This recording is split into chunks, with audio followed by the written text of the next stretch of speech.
Hello, ladies and gentlemen. It is my hope that you're fine wherever you are. Welcome to another episode of Raw Politics. Now, there is this phrase known as herd mentality. Herd mentality is this burning desire to fit in. You try to do things that, in essence, you know are not good for you. But because you don't want to be the odd one out, you do them or say them nonetheless.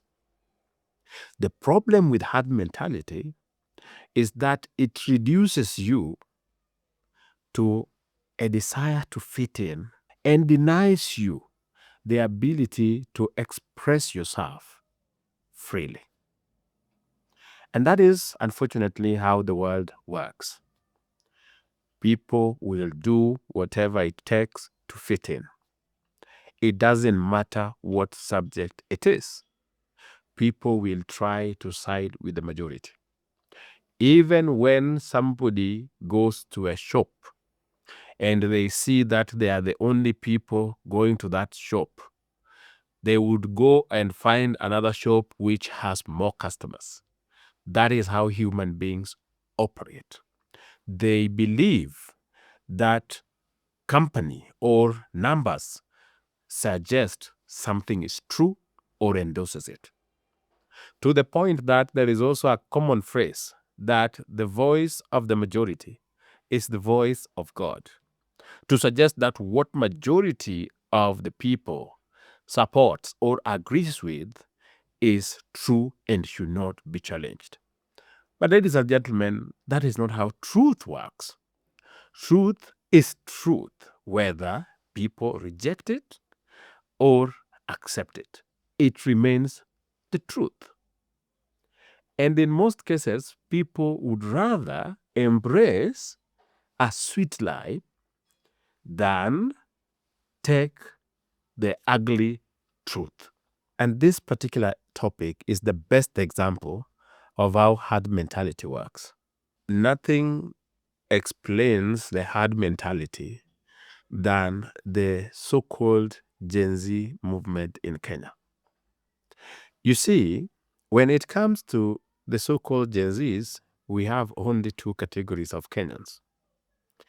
A majority that is persuaded that actually we had young people aged between 12 and 27, that is what a Gen Z is, all over the country, that spontaneously rebelled with how William Ruto was governing the country. There are people who are persuaded that really took place. In fact, there are people who argue that they were genuine demonstrators who were infiltrated by goons. That is the widely accepted statement. I would dare call it the most politically correct statement. And that is the majority. Then we have a small minority, where I belong, who believe there is no such thing as Gen Z's movement in Kenya. That what we have and had on June of 2024 was an attempt by the elite and some organizations to try to overthrow a sitting president using anarchy. And the best people they used as human shield were the young people. So this second group doesn't believe in things like spontaneous, leaderless, apolitical. No. With us, we believe that these were people who were well organized, people who were being used to overthrow a government. Only that they failed. Now you see, some of you are already clicking away because it is not what is commonly agreed on. But like I said, raw politics exists to share with you the ugly truth, backing it with facts. So whether it is not popular, whether it doesn't get views, but it has to be said for the record. Let me walk you through this Gen Z movement from the time it began to date.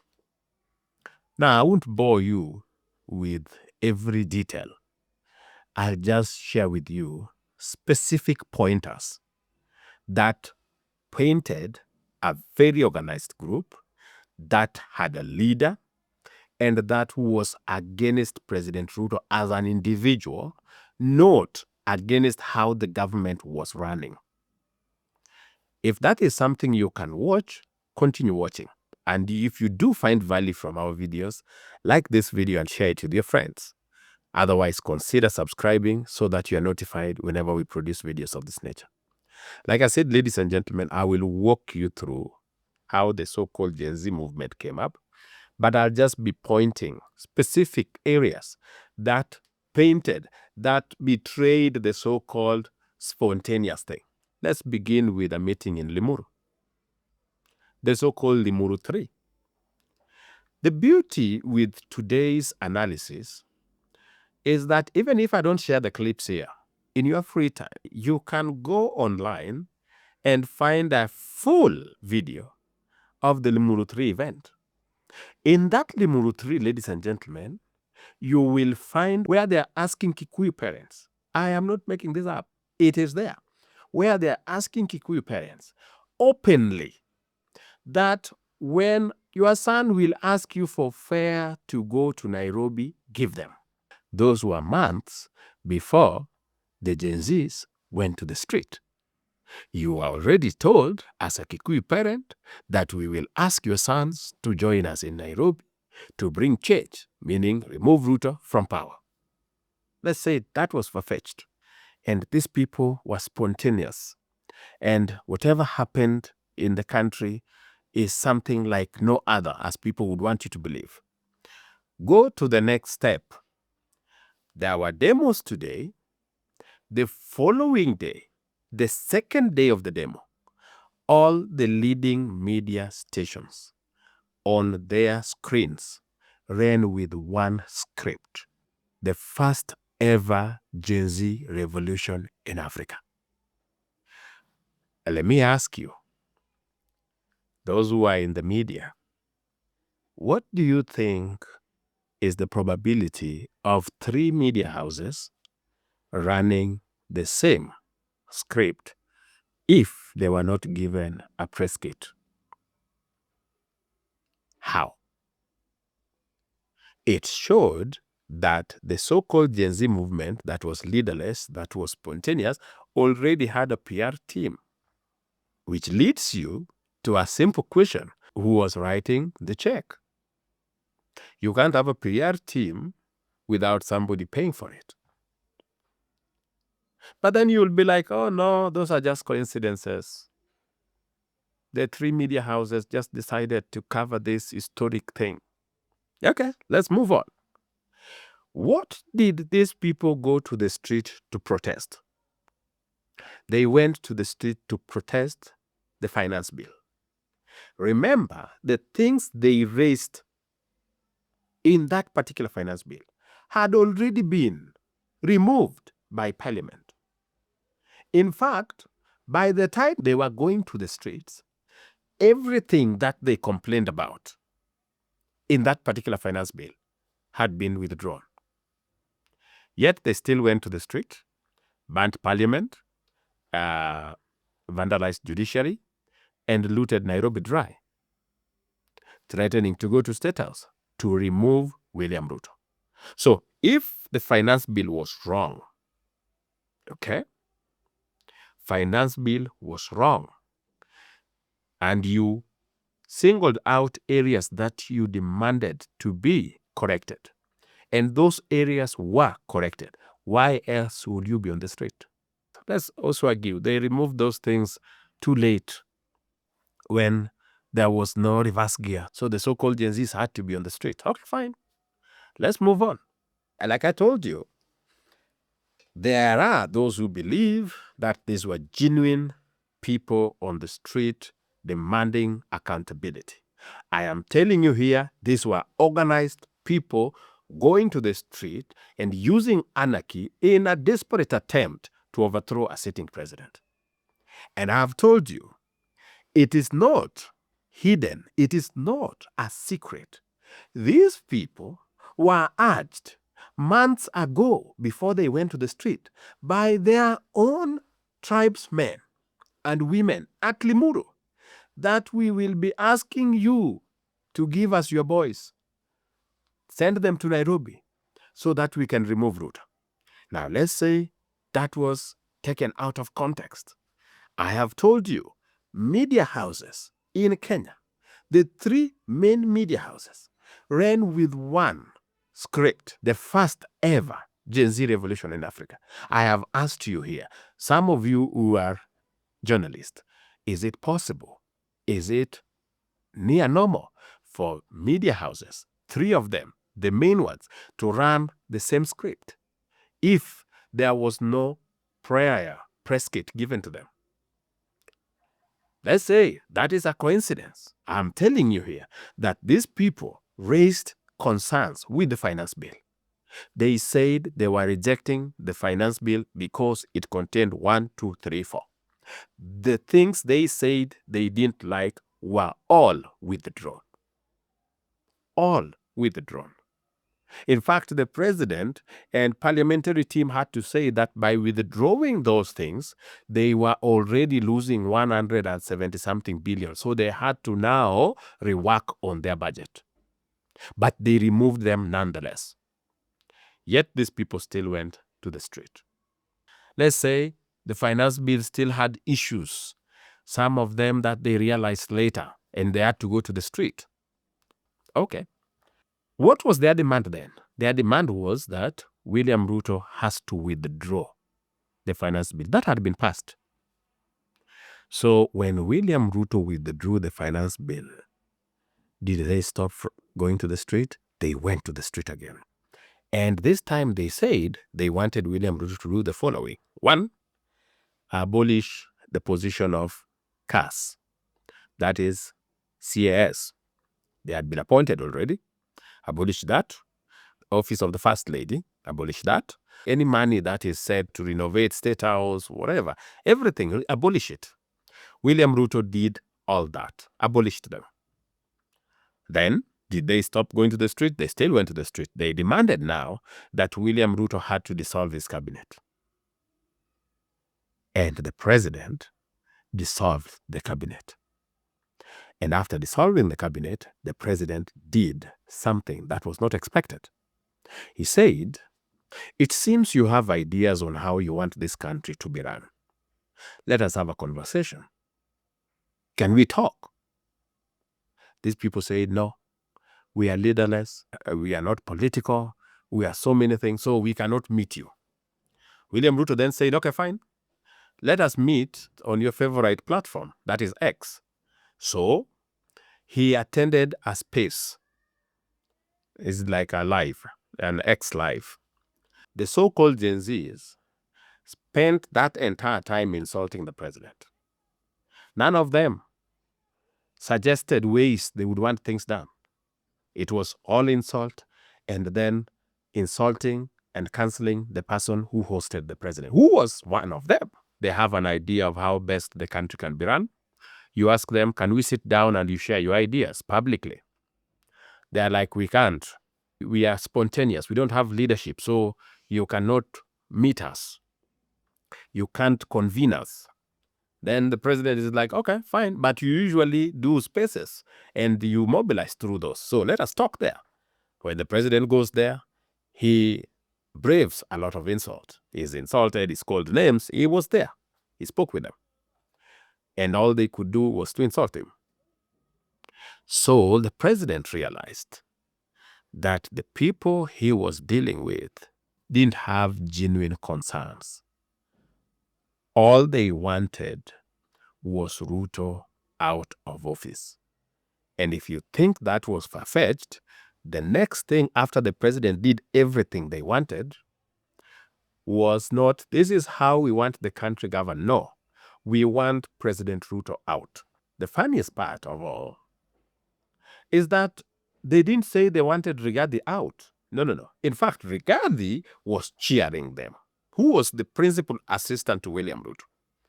Rigathi was cheering them. And to date, Rigathi is still their favorite. I'll come to that. So you have a spontaneous uprising because of bad governance. They are protesting bad governance, and they have ideas of how the country should be led. But initially, before that, they have some conditions. We want this and this and this and this and this done. President Ruto does everything. Then ask them, how do you want the country be governed? No, we want you out. Ruto is like, okay, if you want me out, there are better ways of getting me out. If I have not delivered, you can impeach me through your representatives. So you can use parliament and impeach me. I'll go home. Or you can wait for 2027 and remove me from office. These people said, no, we are removing you now. We are going to State House and we are coming there and we are going to remove you from office by force, through anarchy. And they would go to Nairobi and they would loot Nairobi dry and it would be chaos everywhere. Let's say all that doesn't make sense, ladies and gentlemen. Let's say those are just circumstances, what I'm quoting as circumstances. Do you remember Morara Kibaso?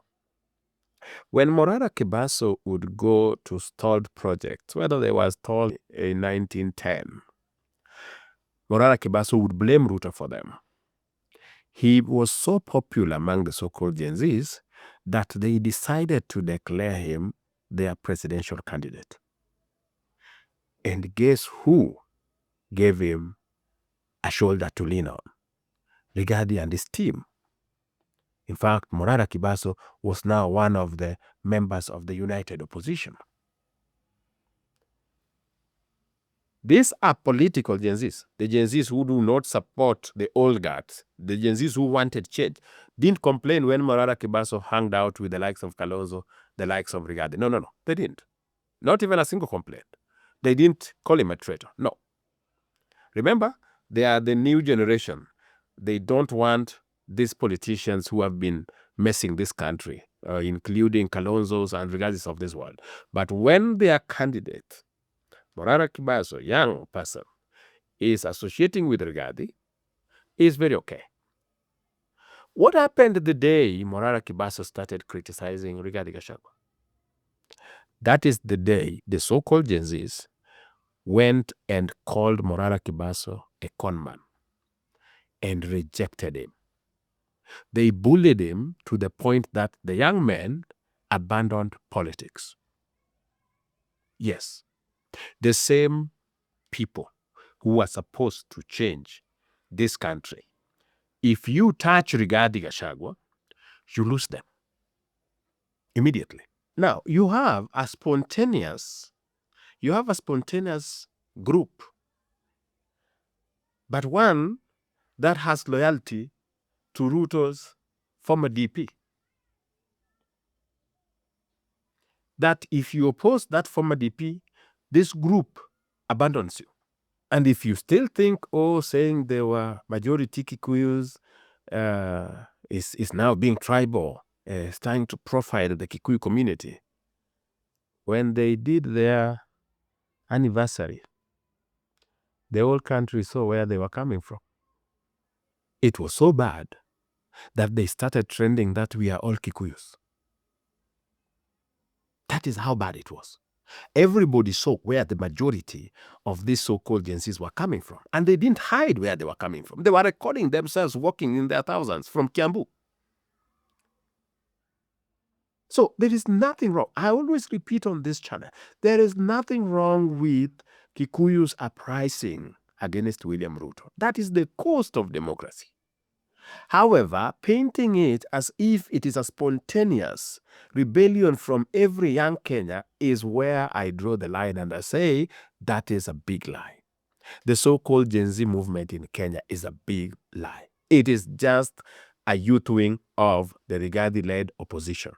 If you oppose Rigathi Gachagua, the so-called Gen Zs are on your neck. If you try to associate with Ruto, even if Ruto was to do one of the things you had said you wanted to do, you still become an enemy. Take one of their favorites, Faith the Law Society of Kenya president, who was all over saying how hundreds had been killed, when she was saying there was a massacre and hundreds had been killed, she was the hero of the so-called Gen Zs. Yet those were lies that even fact checkers proved she was wrong. She never apologized. But she was a hero, being celebrated, being called by the media every now and then, being invited to castigate the president. This faith and so-called Gen Zs insisted that they wanted compensation of the victims, people who either lost lives or were injured during this anarchy. That is what they demanded. That is what Gen Zs demanded. They said, William Ruto does not care, but we demand compensation. Now, William Ruto says, okay, fine. You demand compensation, it's okay. Faith, you are the one who was leading this issue of we demand compensation. Chair the committee that is going to see how that compensation is done. When Faith joined that and accepted to lead that committee, do you know what Faith has become? In the eyes of the so-called Gen Zs, a traitor. The so-called media, the mainstream media, do you know what they are calling Faith? A traitor. Why? Anybody who does not pursue a Ruto must go agenda is an enemy of the so-called Gen Zs, because their agenda is never to change Kenya or make changes. Their agenda is one: get Ruto out of office. And anybody who does anything that makes Ruto look good. So when you have a team that has an agenda of removing a sitting president through unconstitutional means, that is not a movement to be proud of, ladies and gentlemen. It is okay to politically want William Ruto out, but through constitutional means, it should be done. You should either find the numbers in parliament and impeach him. You can still do that. If you believe you are the majority, then your MPs should listen to you. You should impeach William Ruto. That is what happened to Rigathi Gachagua.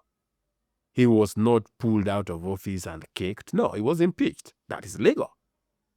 He can also organize people. He says they are the majority. Every Kenyan doesn't want Ruto. Fine. Tell these Kenyans to talk to their MPs and impeach Ruto if you can't wait until 2027. But if you can wait until 2027, then prepare your team and win the election come 2027. But because they know they can't win, their only option is to cause problems upon problems as we approach 2027. And ladies and gentlemen, I just wanted to tell you that the so-called Gen Z movement in Kenya is a big lie. There is nothing like that. What we have is just a DCP youth wing with some sympathizers from the civil society and a few people from other communities. That is all we have there, nothing else. And I'm not saying it is illegal, just painting it as if we have a movement of young people across the country. That is a lie. And that lie is what I'm calling out. Now, I know saying things like this is not popular. I know there are easier ways to grow this channel very fast. I know of channels that were struggling at below 100,000 and are now clocking 200,000 subscribers. All you have to do is to bash Ruto from morning to evening. And there is an audience that wants that. And they're the majority online. But this channel is raw politics. I respect you enough that I believe you deserve to be told the truth, even if it is painful, even if it is something that goes against what you believe. But if I back it with facts, it's okay. Just to remind you, the reason as to why I am saying the so-called Gen Z movement in Kenya is not natural. It was formed and purely exaggerated by the media. The scheme was to convince young people across the country to be used as human shields in a pathetic attempt to remove William Ruto from power. It failed miserably. I'm glad it failed, but painting it as if it is something that happened spontaneously, that is where I draw the line. And I've reminded you, first, it was organized in Limuru. They said plainly they will be calling their young people to town to demonstrate. If that is not enough for you, you saw the kind of publicity and PR the media gave these people for free. Every time they were calling the so-called leaderless and faceless people to their studios to even mobilize for them. Some media houses would even mobilize for them during the demos, would go everywhere to show, guys, where are you? It was that disparate. Why would the media houses do PR for them? Who was writing the check? If that is not enough, these people went on the street because of the finance bill. It was withdrawn. Why were they on the street destroying things again? How comes they were given an opportunity to share with the country how they would want this country governed? And instead of sharing that, they just went to, we want Ruto out of office, and they never wanted Rigathi out of office. And how comes if you oppose Rigathi Gachagua, who they are saying, they are arguing is one of the people who have misled this country, but if you oppose him, you become an enemy instantly? And why is it that when they demand something like compensation, when you give it to them, they change, and whoever accepts that is now an enemy?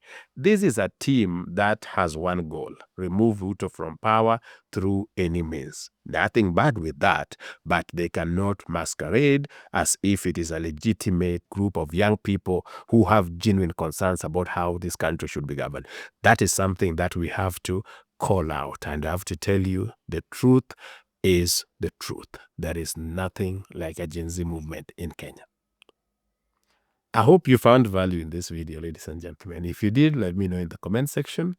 And also don't forget to like the video and share it with your friends. Otherwise, if you want evidence that Rigathi Gachagua actually controls the so-called Gen Zs, watch this video.